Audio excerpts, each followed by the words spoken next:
주님의 은혜가 아니면 우리는 살아갈 수가 없습니다. 주님의 은혜가 아니면 한순간도 살 수 없습니다. 주님 감사합니다. 주님이 우리와 함께 계시지 않는다는 것은 상상도 할 수 없습니다. 주님의 은혜로 여기까지 왔고 주님의 은혜로 지금 계속 돌봄을 받고 있습니다. 주님, 오늘 이 한날도 그리스도의 은혜를 힘입어 살아갈 수 있도록 용기와 힘과 지혜와 평강을 주여 주시옵소서. 예수님의 이름으로 기도드립니다. 아멘. 빌립보서 3장 3절, 하나님의 성령으로 봉사하며 그리스도 예수로 자랑하고 육체를 신뢰하지 아니하는 우리가 곧 할례파라. 아멘. 성령으로 봉사하라. 오늘 네 번째 시간입니다. 하나님의 성령으로 예배한다는 것은 냉랭하게 예배 드리는 것이 아닙니다. 성령으로 예배 드리는 자는 예배 때에 감격이 있어야 합니다. 감격이 없으므로 마음이 불편하셔야 합니다. 모든 예배 순서가 자신과 연결되어 있다고 생각하며 그 예배의 모든 행위와 자태와 의미와 메시지에 그 마음을 담아 소중하게 드려져야 하는 것이 예배의 사람, 성령의 사람, 예배를 사랑하는 사람인 것입니다. 또한 성령으로 예배하는 사람은 형식적이지가 않아요. 우리가 오늘 예배를 교회에서 드렸다는 것에 만족하며 더 이상 예배의 은총을 구하지 않는다는 것은 매우 메마른 신앙이 된다는 것입니다.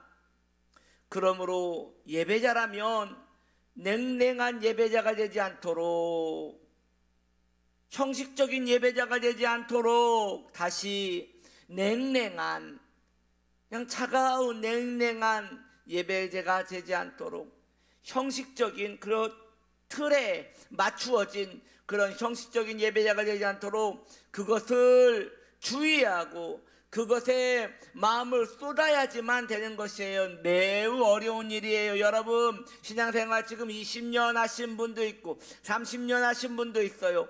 여러분, 정말 어려운 것이에요. 같은 행동, 같은 장소, 같은 예배를 1년만 드려도 익숙해져서 금방 실증이 나는 것인데, 그걸 20년, 30년 했다면 거기에 늘 마음을 담아서 소중하게 예배를 드린다는 것은 얼마나 어려운 것입니까?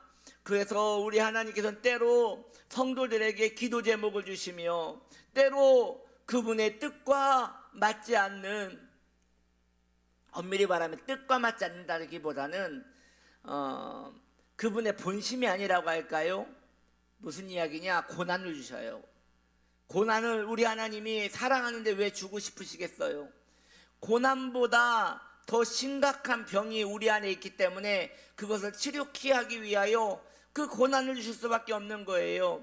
그렇잖아요. 우리 마음에, 우리의 그 육신에 큰 질병이 있으면 그것을 치료하기 위하여 더 큰 질병을 집어넣을 수 있는 거잖아요. 무슨 말이냐? 독감 주사 같은 거 말이죠. 독감을 걸리지 않게 하기 위하여 작은 독감을 집어넣어서 그것을 예방으로 만들 수 있도록 지금도 우리가 매년 이렇게 주사를 맞고 있지 않습니까? 마찬가지예요. 우리 하나님도 본심이 아니에요. 성도를 괴롭히고 성도가 고통 속에 있고 하나님 살려주세요 하는 이런 게, 그런 걸 하나님이 듣고 싶어 하시는 게 아니에요.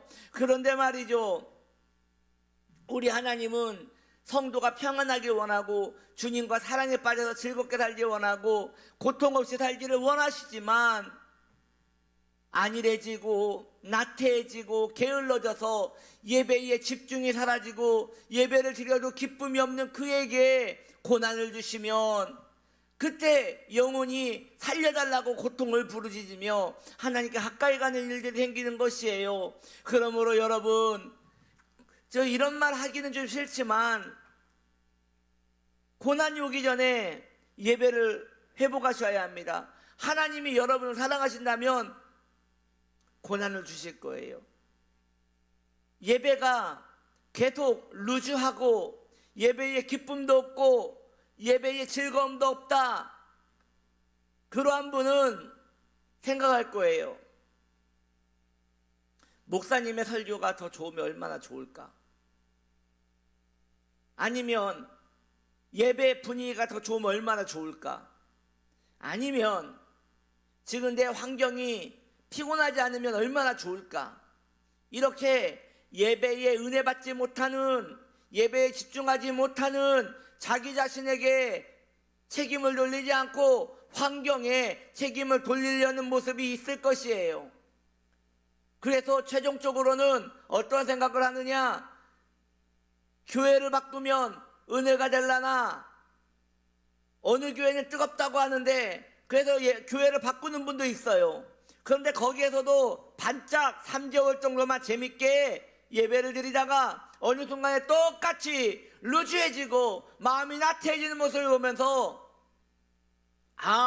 지금 나에게 문제가 있구나 라고 깨달아야 하는데, 거기에서도 거기나 여기나 교회가 똑같네 라고 하면서 생명력이 넘치는 교회는 어디 있단 말인가 하다가 결국 사이비 교회로 가게 되더라는 것이에요. 이것은 하나님이 원하는 방법이 아니지 않겠어요, 여러분? 그래서 하나님께서 더 좋은 방법으로 성도에게 고난을 주는 거예요. 고난이 오면 성도가, 그가 참된 성도라면 그의 마음이 가난해져요. 그의 마음이 가난해져서 배고픈 자에게는 무엇을 주든 맛있든 무엇을 주든 맛있게 되거든요. 이처럼 고난 가운데 마음이 가난한 자는 모든 예배가 은혜로워지는 것입니다.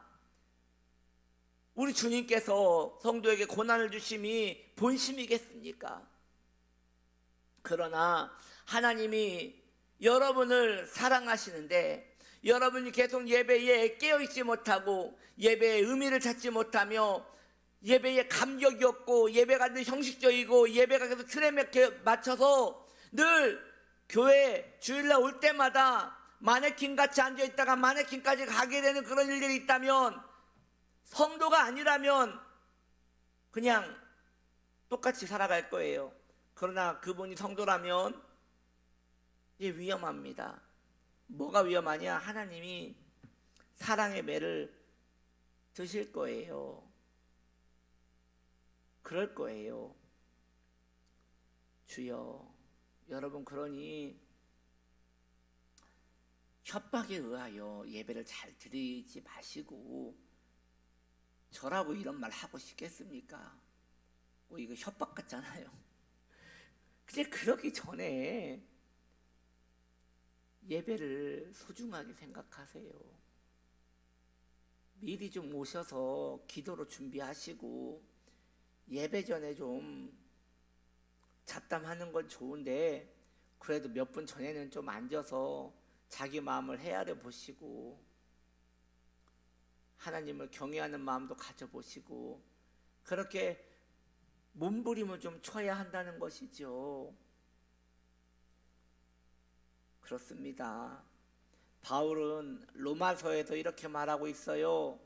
로마서 5장 5절에 우리에게 주신 성령으로 말미암아 하나님의 사랑이 우리 마음에 부음바 되셨다. 성령이 우리 안에 계심을 믿는다면 우리 안에 하나님의 사랑이 부어진다는 것도 믿어야 한다는 것이에요. 그리고 그러한 일이 일어나지 않을까 봐 걱정하며 염려해야 한다는 것이에요. 이것이 성령으로 예배하는 자의 특징이 되는 것입니다. 즉 냉랭한 예배가 아니라 감격적인 예배여야 하는 것입니다. 형식적인 예배가 아니라 진지한 예배가 되어져야 하는 것입니다. 설렘과 흥분이 있는 예배, 그런 예배가 아름다운 예배잖아요. 그러므로 사랑하는 하나님의 성도들이여, 차가움에 갇히지 마세요. 딱딱함에 길들여지지 마세요. 성령의 뜨거움으로 이 모든 것을 녹이시고 부드럽게 하시기를 예수님의 이름으로 축복합니다. 기도합니다. 하나님 아버지,